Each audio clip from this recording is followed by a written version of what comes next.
బోర్లా పడుకుని చేసే ఆసనాలు తెలుసుకుందాం. ముందు వజ్రాసనంలోకి వచ్చి అక్కడి నుంచి బోర్లా నిదానంగా పడుకొని చేతులు ముందుకు చాచి పెట్టాలి. రెండు చేతులు మన గడ్డం కిందకి తీసుకొచ్చి ఒక అరిచేయి పైన ఇంకో అరిచేయి పెట్టి తల ఇలా పక్కకి తిప్పి పెట్టినట్టయితే అది మకరాసనంలో రిలాక్సింగ్ ఆసనం. ఇప్పుడు మకరాసనం చేద్దాం. ఆ రిలాక్సింగ్ ఆసనం నుంచి నిదానంగా తలని పైకి లేపి గడ్డం చేతులపైకి అరచేతులపైకి వచ్చే విధంగా పెట్టి కాళ్ళు రెండు దగ్గర పెట్టి ఉండడమే. దీన్నే మకరాసనం అంటారు. 3 నుంచి 5 శ్వాసలు కానీ 5 నుంచి 10 సెకండ్లు కానీ ఈ ఆసనాల్లో ఉండడానికి ప్రయత్నం చేయాలి. మరలా రిలాక్సింగ్ ఆసనాల్లో ఉండి డీప్ ఇన్హలేషన్ ఎక్సర్సైజ్ చేయాలి. ఇప్పుడు భుజంగాసనం. రిలాక్సింగ్ ఆసనం నుంచి మకరాసనం నుంచి నిదానంగా గడ్డాన్ని చేతులపై ఉంచి కాళ్ళు స్ట్రైట్గా పెట్టి రెండు చేతుల్ని ఛాతీకి ఇరుపక్కల పెట్టి నిదానంగా నాభి వరకు మన శరీరాన్ని పైకి లేపి ఉంచాలి. ఈ క్రమంలో చేతుల మీదే మన బరువు అంతా కూడా ఉండేటట్టుగా బ్యాలెన్స్ చేయాలి. తిన్నగా చూస్తూ ఉండాలి. నిదానంగా గాలి వదులుతూ కిందకి దిగాలి. మకరాసనంలో రిలాక్స్ అవ్వాలి. 2-3 శ్వాసలు తీసుకున్న తర్వాత శలభాసనానికి సిద్ధం అవ్వాలి. శలభాసనం రిలాక్సింగ్ ఆసనం నుంచి మకరాసనంలోకి రావాలి. చేతుల్ని వెనక్కి పెట్టి 2 కాళ్ళ మధ్య కింద 2 అరచేతులను ఉంచి 2 కాళ్ళు దగ్గర పెట్టి మోకాళ్ళు వంచుకుంటా 45 డిగ్రీస్ యాంగిల్ వరకు కాళ్ళని లేపడానికి ప్రయత్నం చేయాలి. ఈ స్థితిలో 3 నుంచి 5 శ్వాసలు కానీ 5 నుంచి 10 సెకండ్లు కానీ ఉండడానికి ప్రయత్నం చేయాలి.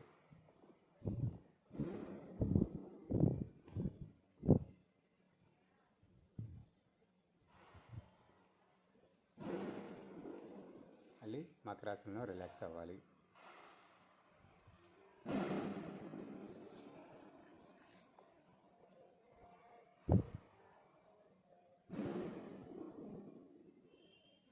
ఇప్పుడు వెల్లకిల పడుకునే ఆసనాలు. సేతుబంధాసనం. వెల్లకిల అమృతాసనంలో పడుకొని 2 కాళ్ళు దగ్గరికి చేర్చి 2 చేతులు దగ్గరగా పెట్టి కాళ్ళు 2 కాళ్ళు గాలి తీసుకుంటూ 2 పిరుదుల దగ్గరికి మడమలు తీసుకొచ్చి మడమల్ని 2 చేతులతో పట్టుకోవాలి. పట్టుకొని గాలి తీసుకుంటూ నడుం భాగాన్ని పైకి లేపి ఉంచడానికి ప్రయత్నం చేయాలి. నడుముని అలాగ పైకి పుష్ చేయాలి. ఈ స్థితిలో 3 నుంచి 5 శ్వాసల వరకు కానీ 5 నుంచి 10 సెకండ్లు కానీ ఉండడానికి ప్రయత్నం చేయాలి. ఇది సేతుబంధాసనం.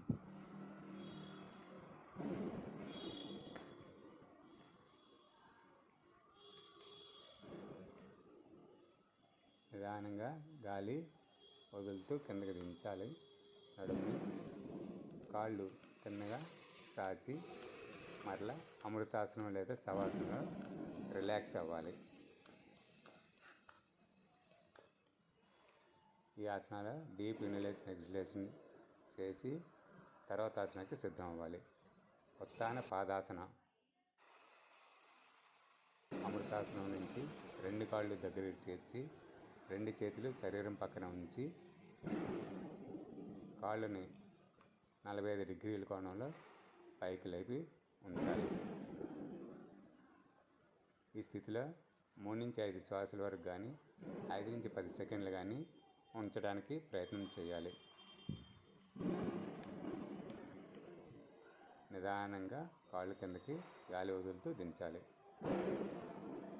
అట్లా అమృతాసనంలో రిలాక్స్ అవ్వాలి. డీప్ ఇన్హలేషన్ ఎక్స్హలేషన్ 3 సార్లు చేసి తర్వాత ఆసనాకి సిద్ధం అవ్వాలి. ఇప్పుడు అర్ధ హలాసనం. అమృతాసనం నుంచి 2 కాళ్ళు దగ్గరికి చేర్చి 2 చేతులు కూడా దగ్గరికి చేర్చి అరచేతుల కిందన ఉండే విధంగా పెట్టాలి.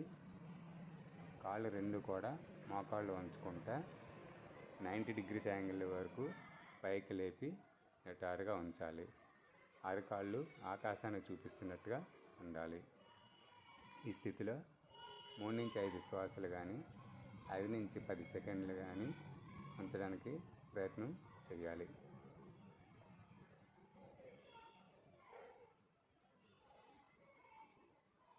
నిదానంగా గాలి వదులుతూ కాళ్ళని కిందకి దించాలి. మరలా అమృతాసనంలో రిలాక్స్ అవ్వాలి. బాగా శ్వాస తీసుకొని శ్వాసని వదిలిపెడుతూ ఉండాలి. ఇప్పుడు పవన ముక్తాసనం. అమృతాసనంలో ఉండి 2 కాళ్ళు దగ్గర చేర్చి అరచేతులు 2 దగ్గర పెట్టి కాళ్ళు 2 గాలి తీసుకుంటూ మోకాళ్ళ దగ్గర ఉంచి మన శరీరానికి దగ్గరగా తీసుకురావాలి. తీసుకొచ్చాక 2 చేతులు కూడా ఇంటర్లాక్ చేసి కాళ్ళని పట్టి ఉంచాలి. ఇప్పుడు గాలి వదులుతూ మన గడ్డాన్ని అప్పర్ బాడీని పైకి లేపి గడ్డాన్ని 2 మోకాళ్ళ మధ్యలో ఉంచడానికి ప్రయత్నం చేయాలి. ఈ స్థితిలో 3 నుంచి 5 శ్వాసల వరకు కానీ 5 నుంచి 10 సెకండ్లు కానీ ఉంచడానికి ప్రయత్నం చేయాలి. మీ శరీరం ఎంతవరకు సహకరిస్తే అంతవరకు చేయండి, కానీ రిస్క్గా ఏది మాత్రం చేయకూడదు. నిదానంగా చేయాలి. గాలి వదులుతూ ముందు అప్పర్ బాడీని కిందకి దించి చేతులు వదిలి చేసి కాళ్ళని నిటారుగా చాచాలి. మరలా అమృతాసనం లేదా శవాసనంలో రిలాక్స్ అవ్వాలి.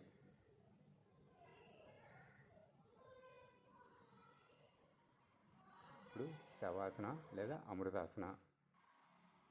అమృతాసన అంటే 2 కాళ్ళు వెడంగా చాచి 2 చేతులు కూడా శరీరానికి కొద్ది దూరంగా పెట్టి అరచేతులు ఆకాశం వైపు చూపిస్తున్నట్టుగా ఉంచి కాళ్ళు మడమలు 2 లోపల వైపు ఉండేలాగా పాదాలు 2 బయట వైపు ఉండేలాగా ఉండాలి. అక్కడి నుంచి తర్వాత చేయబోయే ప్రాణాయామ ప్రక్రియకి ఈ విధంగా కుడి చేయి పైకి లేపి కుడివైపు శరీరాన్ని తిప్పి పైకి లేచి కూర్చోడానికి ప్రయత్నం చేయాలి.